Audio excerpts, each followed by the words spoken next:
क्योंकि कालीनाग जहां रहता था वहां का जल दूषित हो गया था। उसके विष के कारण भगवान ने सोचा कि काली मर्दन करके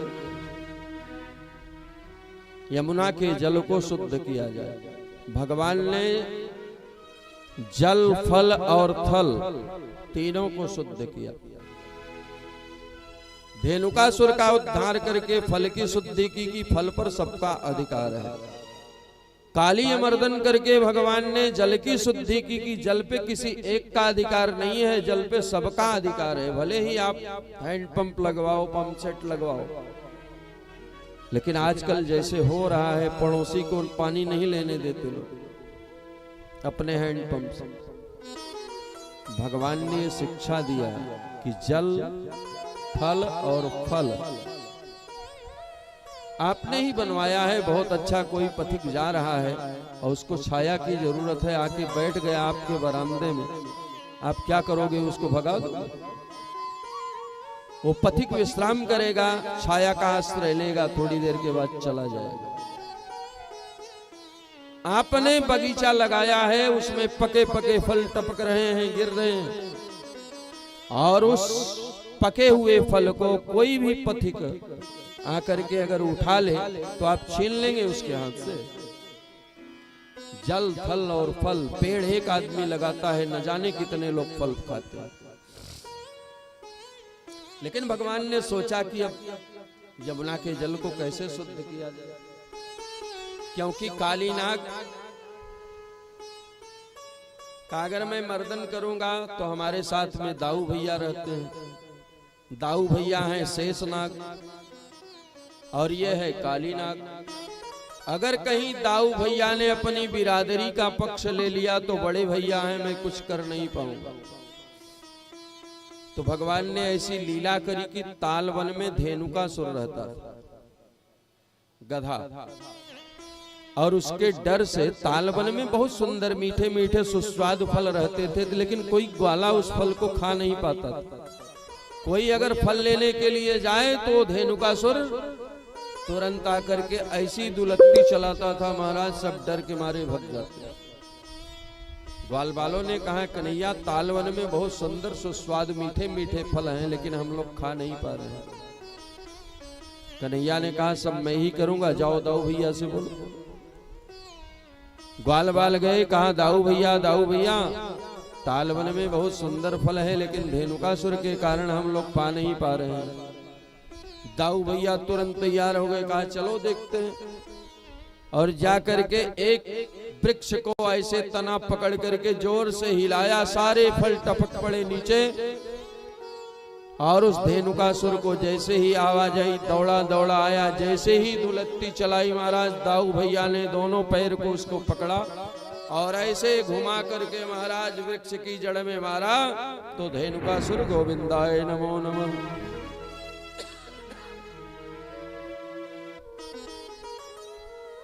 ग्वाल बाल बड़े प्रसन्न हुए, दाऊ भैया ने गधा मार दियो, दाऊ भैया ने गधा मार दियो।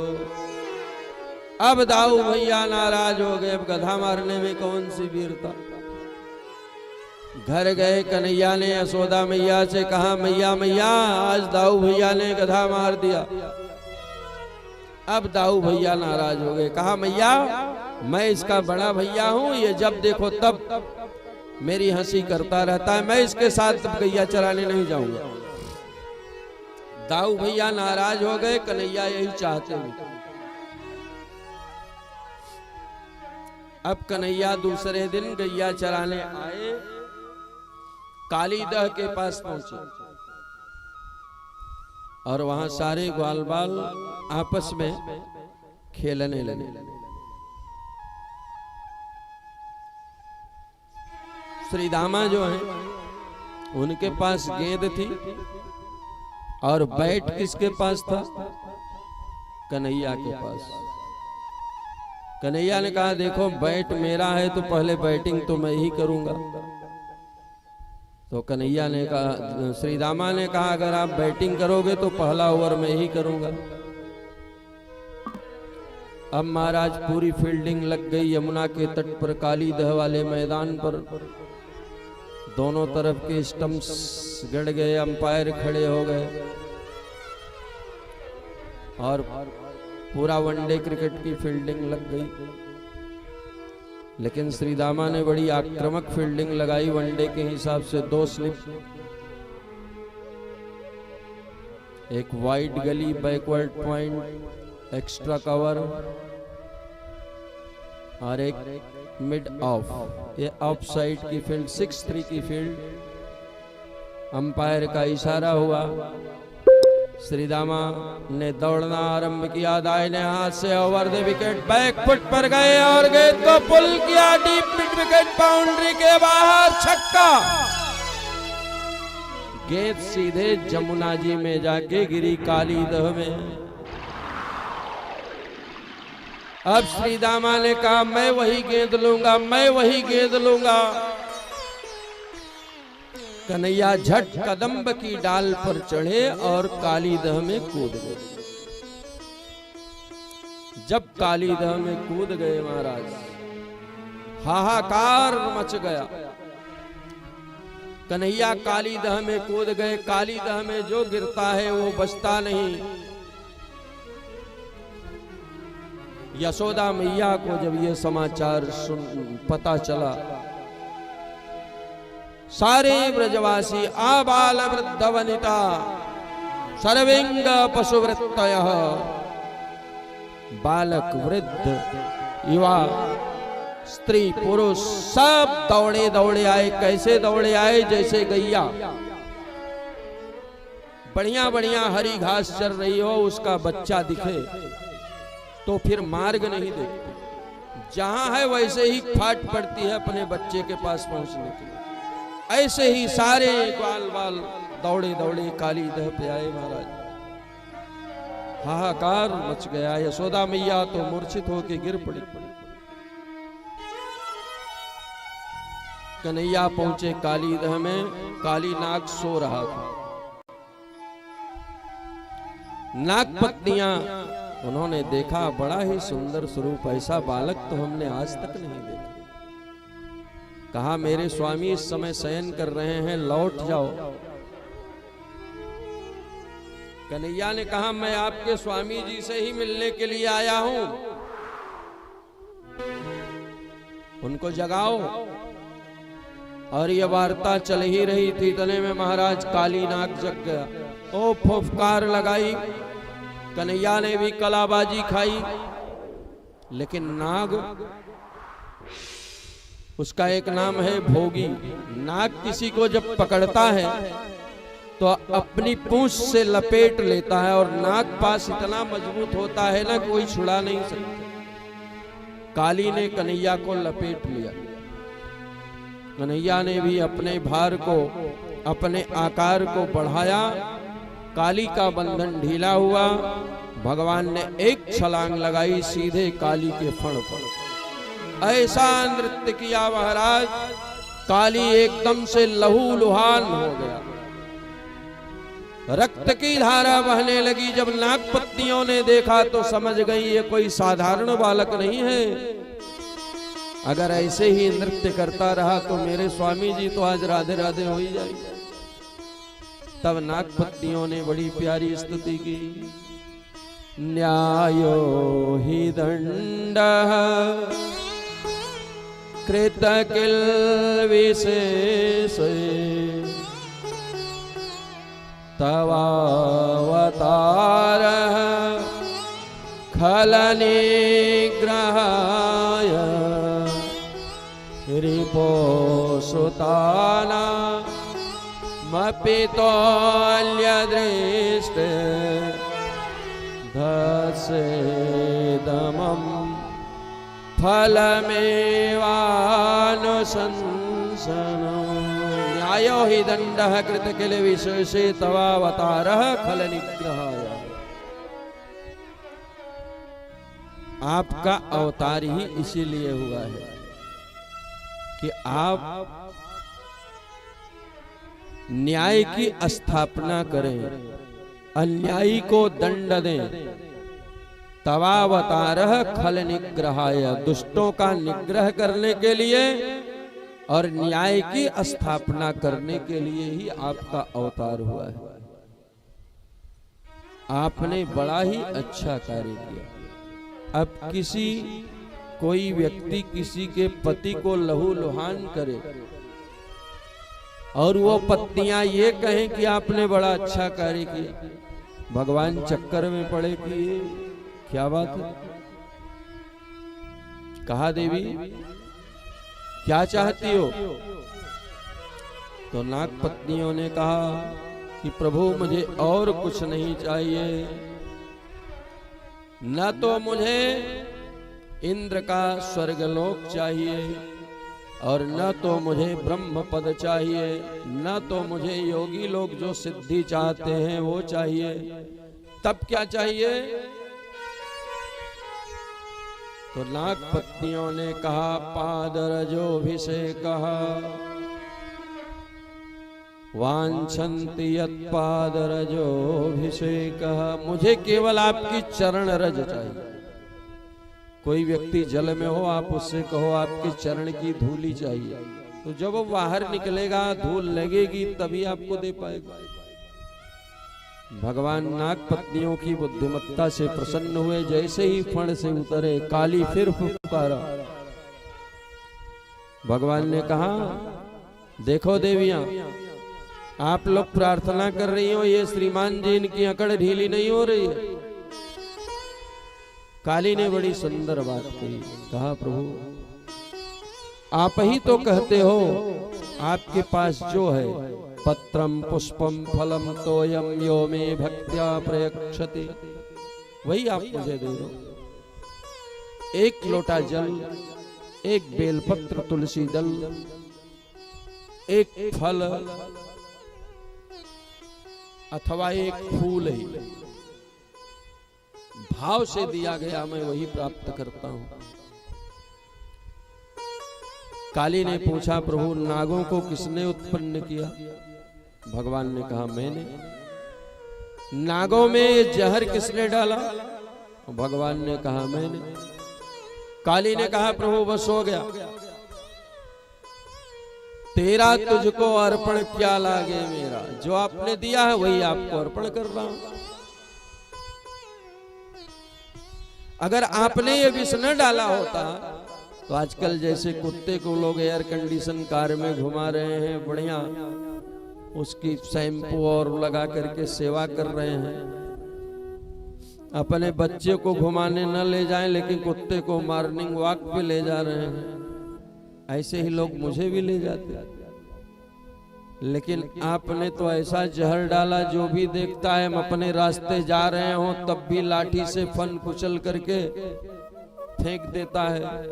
कोई बहुत कृपालु हुआ तो वो भी पकड़ करके बोतल में बंद करके ले जा करके जंगल में छोड़ देता है। काली, बली और बाली तीन ऐसे भक्त भगवान के हुए जहां भगवान निरुत्तर हुए। राजा बलि को छलने के लिए आए थे वामन भगवान, लेकिन स्वयं छला गए, आज भी दरवानी कर रहे हैं। बाली छुप करके बाण मारा।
बाली ने कहा प्रभु जी आपका अवतार तो धर्म की स्थापना के लिए हुआ है, धर्म संस्थापनार्थाय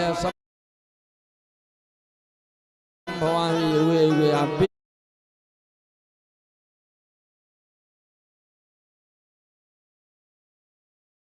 कहते हैं परित्राणाय साधूनां विनाशाय च दुष्कृताम्। ये आपने मुझे मारा पहेलिये की तरह।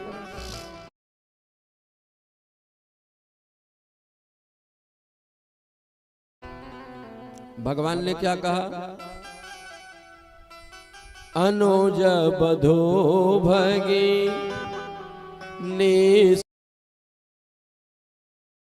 सुतनारी, अनुज बधो भगे निसुतनारी, 69 कन्या समय सारी, 69 कन्या समय चारी। इन्हीं को दृष्टि बिलोकाई जोई, नहीं को दृष्टि बिलोकाई जोई, ताही बधे कछु पाप न होई।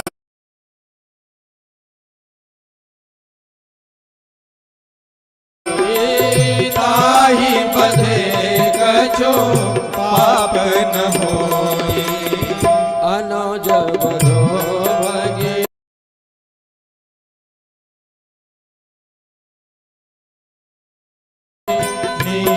निसुतनारी, अनुज बधो भगे निसुतनारी।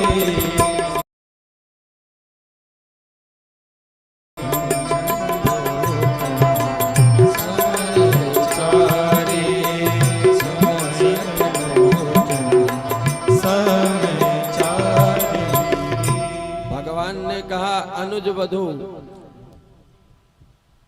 छोटे भाई की पत्नी, बहन, पुत्र वधू, किसी की भी कन्या हो,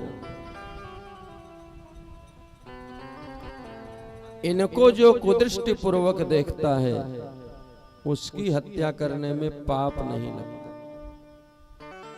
उसका वध करने में पाप नहीं लगता।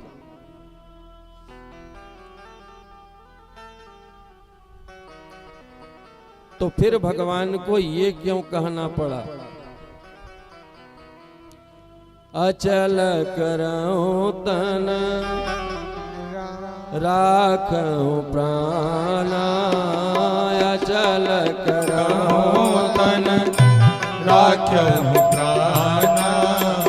बाली कहा सुनो कृपा निधाना, बाली कहा सुनो कृपा निधाना।